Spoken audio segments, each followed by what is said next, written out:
Well, I'm 31 years old.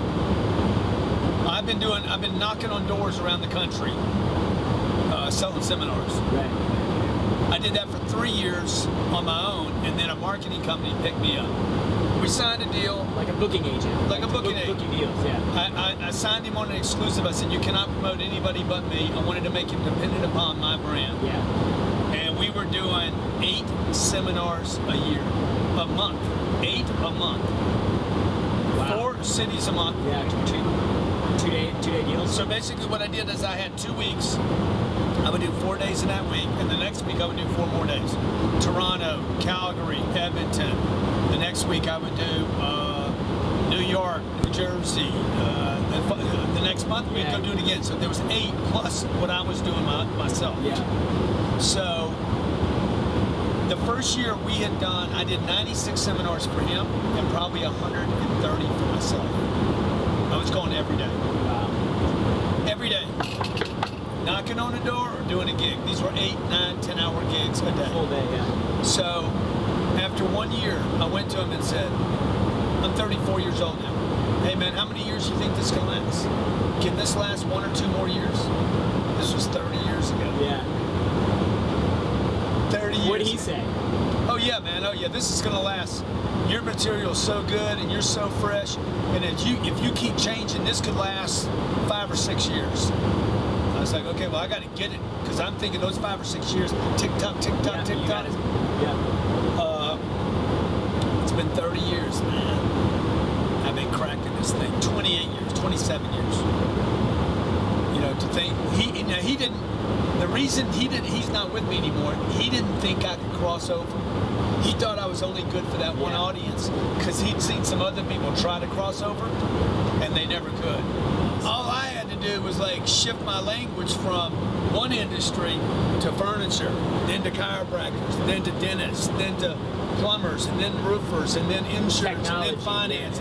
That's real. So anyway, it's been 30 years. Now we're doing roofers or roofers.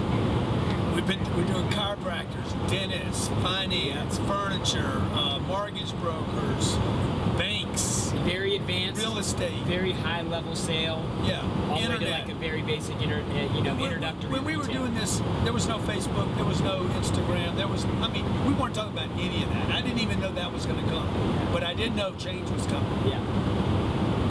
And the willingness to continue to tweak. First, repeat what we were doing. That's what we've done really well. Is I see a lot of people say, hey, it's the failures that helped them. The failures didn't help me at all. The successes helped me. The biggest thing, the wins, the confidence. The biggest thing that I feel like with you though that I see, like I look at it and I'm like, man, how do you go from like unemployed, out of a facility at 25 years old, to being worth a couple $100 million where you're at now? And I see probably the thing that stands out to me the most is the next thing. Yeah, totally. It's never done. Yeah. And it's not about the money. It's about that next thing. Like there's always a next thing, and I think you're so connected to the purpose of what you're doing that it's always like that next thing. And for some people, that next thing is retirement, but your next thing is who are we going to help next? Yeah. Where does this thing go next? How do we expand so that we can reach more people? There's a story. Flash went to Batman. Flash says, because the first battle Flash was in, he was scared. He had never done a battle with the bad guys. Yeah. And Flash says, I'm scared. And Batman says, save one life. And he's like, what does that mean? You'll know. Go save one life. What he was saying was, you save one life, you're hooked. So when I came out of that treatment center, they kept saying 1 day at a time. Don't use drugs 1 day at a time. And I took that to mean like, if the 1 day at a time thing works for sobriety, I wonder if it'll work for money. And I was like, $1 at a time, man. $1 at a time. $1 at a time. And then once I got my money right, I'm like, man, one business at a time. One person at a time. Can I help one person? Because I know that if I can help enough people with their money and enough people like recover their life and get their self-esteem back, I'm like Flash, man. Save one life, Well, because we get like those people that go from 40 or 50 grand a year to 100. That's a big deal. Oh, huge. Like it changes the neighborhood you live in. Yeah. It changes. The Changes type of, your confidence. Oh, totally. Changes, gives you self-esteem, right? So. I remember there was a point where I could never fathom making 100 grand. It's funny. The next Until thing, you do, right? I was like, man, if I could go work with Grant, this guy Grant in LA, if I could just make like $6 grand a month, man, like I'd actually have some room to breathe. Yeah. If I could just get to $6 grand a month. And it is really like that. Like, how can you do the increments? Now you're thinking, what? How can I make the big leap? Yeah, I'm going for the double up now. The triple up. Yeah. But I think, again, like, I hear a lot of people talk about they pay attention to the failures. We talk about this all the time. I'm like, man, disregard your failures. Pay attention to the success. Don't get intoxicated by your success. Pay attention to the success and be willing to always look for the next thing. How can you improve the success? But I don't want to spend any time on my failures. Yeah. Because I'm not going back to them. Yeah. The only reason I would want to, like in football, maybe you want to run a play that doesn't succeed, but I don't even know why you'd want to do that. Strategy. What? To get position, or Yeah. But I guarantee the guy on the sidelines, okay, we're going to run this play because it's going to fail. He'd be happier. Well, I guess it would if he found an opening totally. And they scored. Yeah. And it's going to give the team more confidence. Failures don't give you confidence. They knock most people out. Yeah. The successes, when we're successful online, oh wow, that really worked. It gives me the courage to like, hey, let's push it again. What's your opinion? Because this is something I've noticed from you, like from a distance, and not really talked about it, maybe once or twice. Like, what's your opinion on being emotionally flat through the wins and the losses? Do I get emotional? You're emotionally flat. I'm emotionally flat, right? Yeah, like I remember walking in, I got like one of probably like my 4th or 5th deal, but you were in the office that day. Was it up or down?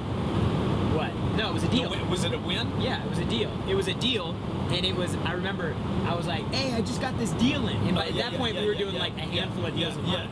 And I was so excited. You're like, "What kind of deal was it?" And I showed you the deal. You were like, "Oh, all right, man." Because I'm so hungry, man. Yeah, I'm so hungry. Like, let's go do it again, right? Because if you don't repeat it, it doesn't matter. Yeah. Right? So that's what I know. Like, it's that one day at a time thing. I made it one day without drugs. Yeah, great. But look, man, it's nothing to celebrate about. If that's going to be the big celebration, what do you do tomorrow? Because I wasn't interested in one day. I was interested in a lifetime. Yeah. I wasn't going to go back. I want to like. So I make $1 million, right? I make my first $1 million. I didn't even know I made it. Yeah.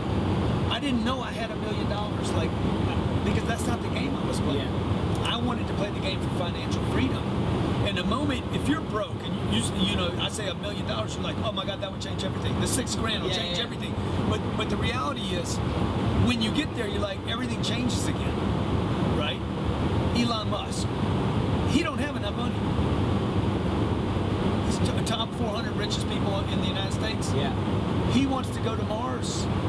He will consume every penny he has, every friend he has, all his investors' money to get to Mars. So, do you think it's the destination? It's right? a shift in mindset from saying like, because I remember being like, I remember writing my goals down when I first started getting into the thing, and I was like, man, I want to make 200 grand a year. I want to drive a Mercedes-Benz S-Class. Yeah. And I want to own 8 apartments. Yeah. Like. Completely unreasonable where you were, at the time, yeah. Like completely, like, totally stupid. Everybody would tell you, don't write that down. It's unrealistic. Have you achieved them all? Oh yeah. I mean, You didn't get a Mercedes. They didn't change. You did the Audi. Yeah. You found out you didn't really need the Mercedes. That was just kind of a bullshit thing. Yeah. You did the Audi instead. Mm-hmm. You don't own 8 units. No. You're a partner with me on how many? Probably 80. Oh no, more than that. Yeah. No. Sorry. Well, real. 272. Oh yeah. Part of the 800 unit portfolio in Nashville, and all the upside of that. So but you're at least 10x more than you ever dreamed on that. And the money, how much money did you want? 250 grand. Well, where are you at? 4x. He's got over $1 million. Yeah. So So you didn't get the yeah, Mercedes? Yeah, with the real estate thing. Oh, yeah, please do. Yeah.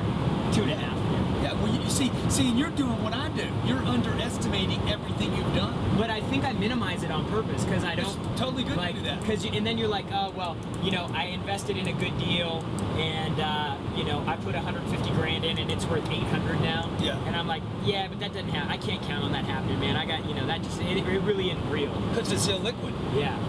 And this is what I was talking about in the Millionaire booklet, man. Go illiquid because you can't depend on it. Yeah. See, you're doing exactly what you should be doing. When you don't have anything, it's like, why worry about anything? Because I don't have anything. So the cost of nothing in money doesn't matter to people that don't have anything because they're like, look, I'm quitting on it. I think we're getting ice on the freaking windows right now. You're now starting to say, hey, I got some money. Where can I put it? I'm going to push it over here. It's illiquid. You can't get it. Yeah. So you got to hustle again because now you got Jake, right? The marriage starts maturing. Yeah. You're like, oh, wait a minute, man. Yeah. You start thinking about... It's a different game. Yeah. It's a totally different game. So what do you, like, when people, because I remember one of my goals, I was like, man, hey, if I could get like 5 million put away. Yeah. Man, I think you could retire off of that. Yeah. Like if you had 5 million invested, you were making, 6% a year. That's like 250 grand a year maybe to you after everything. Yeah. And then, but then like when you start getting close to that, you're like, man, maybe that's not what I want. Like, so what would you say to people that like they have a goal in mind? Yeah, right go now, ahead. And then that's when they pull the chips off the table, and that's when they. Yeah, but I don't think most people that are having that conversation aren't at 5 million. Yeah. Get to the 5 million. Yeah. 5 million's a good place to say, hey, maybe I don't need it anymore. That's 20 grand a month. Yeah. Maybe you're good. Maybe you're good. Now what are you going to do then? You're going to play golf 5 days a week? Yeah. If you give any money to charity at all, anything, like even if you do the 10% thing, then you're giving what, 10% of your 5 million to charity? Yeah. That's 500 grand. You going to do that one time or every year? Yeah. Every year you're out of money. You're out of money in 10 years. So now the guy can't even give, right? So now they're like, all right, do I ever get off the treadmill? I don't think so. I think it depends. Like if you're satisfied, go on a trip, travel around the world. Yeah. So what you're saying is, don't view the thing as there's a finish line. View it as, dude, this is life. Live it. Like I think if anybody, if anytime when you've completed a really, really difficult task, you had energy until you finished it, and when you finished it, you were exhausted. Like I'm like, oh my God, I'm so tired. Yeah. It's because it was over. The challenge was over. Yeah. Right? It was the conquest, and then the real players, the Bill Gates and the Buffetts, they're not doing it for the money. You can't spend $1 billion. They're doing it for the play. How can I make a difference? How can I make a difference for the better? How can I help more people? And the responsibility level increases, right? Because if you can make 5 million, you can make 50 million. Totally. If you can make 50 million, you can make 500 million, and really start changing things. Yeah. Feeding people, getting water, Sending to starvation, hurricanes, solving problems, yeah. solving big, massive problems that nobody else wants to take responsibility for. Yeah. What would you say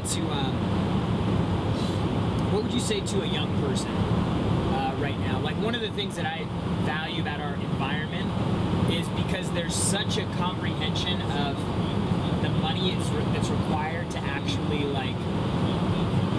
actually survive and thrive. We've created that environment, like in the sales team. Like, if a sales guy makes 150 grand a year, we're like, Yeah.